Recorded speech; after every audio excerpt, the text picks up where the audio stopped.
Like a Hellcat.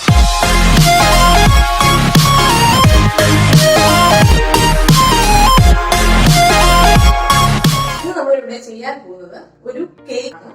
ഇപ്പം black forest cake mix crystal കമ്പിന്റെ packet ആണ്. ഇവിടെ നമുക്കൊരു 50 ഗ്രാം വിപ്പിംഗ് ക്രീമും ആഡ് ആയിട്ടുണ്ട്. നമുക്ക് വളരെ പെട്ടെന്ന് തന്നെ അതുകൊണ്ട് നമുക്ക് ചെയ്യാൻ പറ്റും. അതിന്റെ അളവൊന്നുമില്ല, എല്ലാം ഇതിനകത്ത് തന്നെയുണ്ട്. അതെങ്ങനെയാണ് ഇതിന്റെ അളവും കാര്യങ്ങളും ഒക്കെ ഇപ്പം വന്നിട്ട് അതിന്റെ നെറ്റ് വെയിറ്റ് എന്ന് പറയുന്നത് 300 ഗ്രാം ആണ്. ഇതൊന്ന് നോക്കാം. ഞാൻ ജസ്റ്റ് ഒന്ന് ഓപ്പൺ ചെയ്തായിരുന്നു.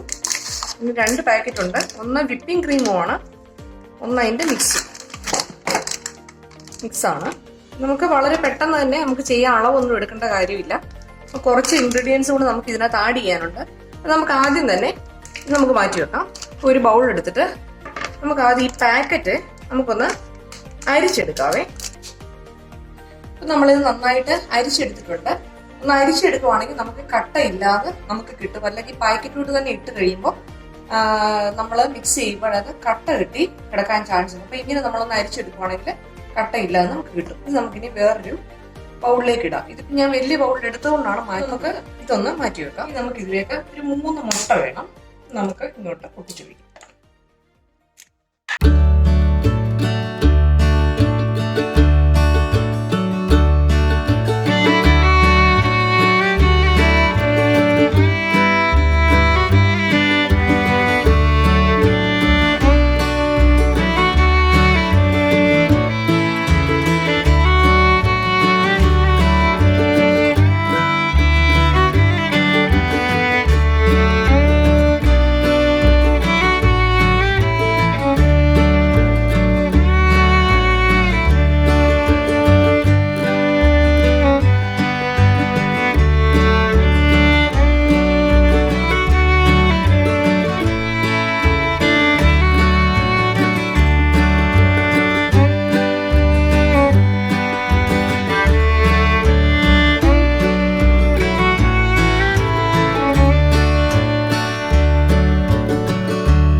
വിപ്പിംഗ് ക്രീം ഇവിടെ റെഡി ആയിട്ടിരിക്കുകയാണ്. ഇത് നമുക്ക് ഇനി മാറ്റി വെക്കാം. നമ്മുടെ കേക്ക് റെഡി ആയിട്ടുണ്ട്. അത് നമുക്കൊന്ന് എടുക്കാം.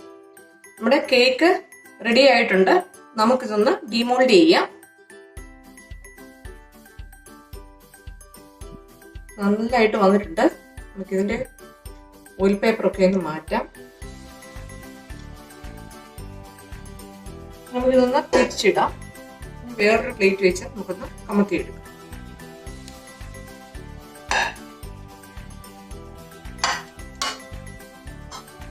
പ്ലേറ്റിൽ ഒന്നും ഒട്ടി പിടിച്ചിട്ടില്ല, നല്ലതായിട്ട് വന്നിട്ടുണ്ട്. നമുക്കിതിന്റെ മണ്ടവശം ഒന്ന് കട്ട് ചെയ്തെടുക്കാം. ഈ പൊന്തി നിൽക്കുന്ന ഭാഗം നമുക്കൊന്ന് കട്ട് ചെയ്യാം.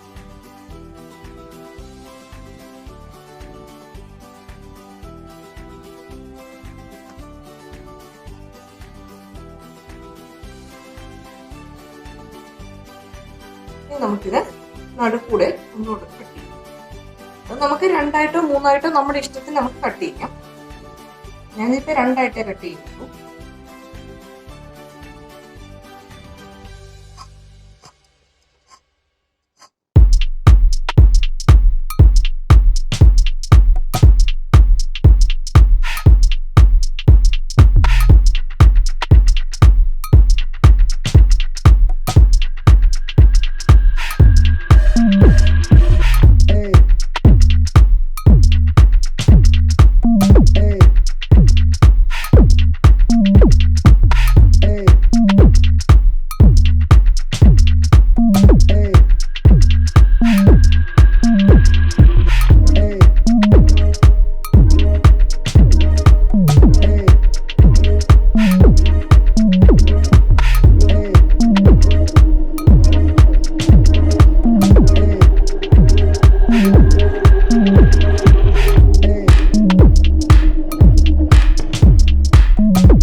വേണമെന്നുണ്ടെങ്കിൽ ഏറെ നമുക്ക് ചേർക്കാം കേട്ടോ.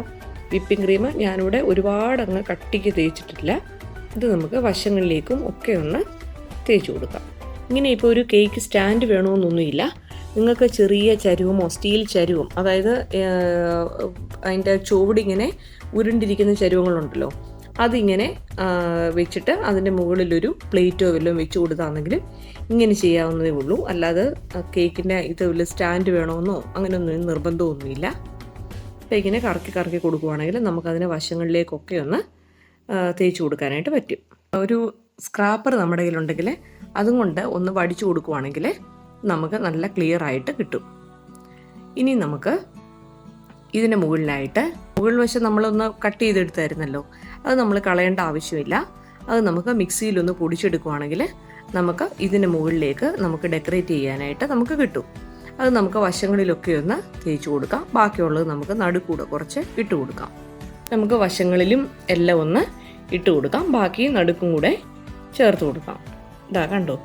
അപ്പം നമ്മുടെ നല്ല ഒരു കേക്കിന് അതിന് ചോക്ലേറ്റ് വേണമെന്നൊന്നും നിർബന്ധമൊന്നുമില്ല. അപ്പം നമുക്ക് വലിയ മധുരം ഉണ്ടാവത്തില്ല. നമുക്ക് നമ്മുടെ കയ്യിൽ ഒതുങ്ങുന്ന ബഡ്ജറ്റിൽ തന്നെ നമുക്കൊരു ബ്ലാക്ക് ഫോറസ്റ്റ് നമുക്ക് വീട്ടിൽ തന്നെ ഉണ്ടാക്കാൻ പറ്റും. ഇനി നമ്മൾ എടുത്തു വെച്ചിരിക്കുന്ന വിപ്പിംഗ് ക്രീം ചെറിയൊരു പൈപ്പിംഗ് ബാഗ് നമുക്ക് ഉണ്ടാക്കാം വീട്ടിൽ തന്നെ. പ്ലാസ്റ്റിക് കവർ കൊണ്ട് നമുക്ക് ചെയ്യാനുള്ളതേ ഉള്ളൂ. അതുകൊണ്ട് നമ്മുടെ ഇഷ്ടത്തിന് നമുക്ക് എവിടെയാണോ നമുക്ക് ഫ്ലവറോ അല്ലെങ്കിൽ എന്താ ചെറിയ ഡിസൈൻ എന്താണ് നമുക്ക് എവിടെയാണ് വേണ്ടുന്നത് നമുക്ക് അവിടെ നമുക്ക് ചെറുതായിട്ടൊന്ന് ആക്കി കൊടുക്കാവുന്നതേ ഉള്ളൂ. ഇപ്പം ഞാനിവിടെ ചെറിയൊരു കവറിൽ സൈഡിലായിട്ട് ഞാൻ കോൺ പോലെ ഉണ്ടാക്കി അതിലാണ് വിപ്പിംഗ് ക്രീം ഒഴിച്ചിട്ട് ഈ ഡിസൈൻ ചെയ്തത്. നമ്മൾക്ക് ഇഷ്ടമുള്ള അത്രയും ഫുൾ പൂ കൊടുക്കണമെങ്കിൽ ഫുള്ള് പൂ കൊടുക്കാം. അതൊക്കെ നമ്മുടെ ഇഷ്ടമാണ്. പിന്നെ നമുക്കിത് ഒരു മണിക്കൂറെങ്കിലും നമുക്കിത് ഫ്രിഡ്ജിൽ വെക്കണം. ഫ്രീസറിലല്ല, ഫ്രിഡ്ജിൽ വെക്കണം. വെച്ചതിന് ശേഷം മാത്രമേ നമ്മളിത് കട്ട് ചെയ്യാവൂ. അപ്പോൾ നമ്മൾ ഫ്രിഡ്ജിൽ നിന്നൊക്കെ എടുത്തിട്ടുണ്ട്. 1 hour കഴിഞ്ഞിട്ടുണ്ട്. അപ്പോൾ നമുക്കിത് കട്ട് ചെയ്യാം. നല്ല സെറ്റായിട്ട് വന്നിട്ടുണ്ട് ഇപ്പോൾ. അപ്പോൾ നമുക്കിത് കട്ട് ചെയ്തെടുക്കാം. ഒരുപാട് മധുരമൊന്നുമില്ല. കറക്റ്റ് അതിനകത്ത് ചേർത്തിരിക്കുന്നത് മാത്രമേ നമ്മൾ ആഡ് ചെയ്തിട്ടുള്ളൂ. വേറെ നമ്മളൊന്നും ചേർത്തിട്ടില്ല. മുട്ടയും എണ്ണയും കുറച്ച് പാലും മാത്രമേ ചേർത്തിട്ടുള്ളൂ. കണ്ടോ? അപ്പോൾ ഇതാവുമ്പം നമുക്ക് അളവൊന്നും അറിയാത്തവർക്ക് ഇത് പെട്ടെന്ന് തന്നെ നമുക്ക് എടുക്കാൻ പറ്റും, നമുക്ക് ഉണ്ടാക്കി എടുക്കാൻ പറ്റുന്നതാണ്. അപ്പോൾ നമുക്കിതൊന്ന് കട്ട് ചെയ്യാം. കാണാൻ തന്നെ നല്ലൊരു ഭംഗിയുണ്ട് കേട്ടോ. അപ്പോൾ ഇങ്ങനെ നമ്മുടെ ബ്ലാക്ക് ഫോറസ്റ്റ് കേക്ക് നല്ല ലെയറായിട്ട്, ഞാനിപ്പോൾ 2 ലെയറേ എടുത്തിട്ടുള്ളൂ. നിങ്ങൾക്ക് വേണമെങ്കിൽ 3 ലെയർ എടുക്കാം. അപ്പോൾ ഇത്രയും കട്ടി ഉണ്ടാവത്തില്ലെന്നേ ഉള്ളൂ. അപ്പോൾ എല്ലാവരും ഇത് ട്രൈ ചെയ്ത് നോക്കണം. എൻ്റെ വീഡിയോ ആദ്യമായിട്ടാണ് കാണുന്നതെങ്കിൽ please subscribe my channel. Thank you.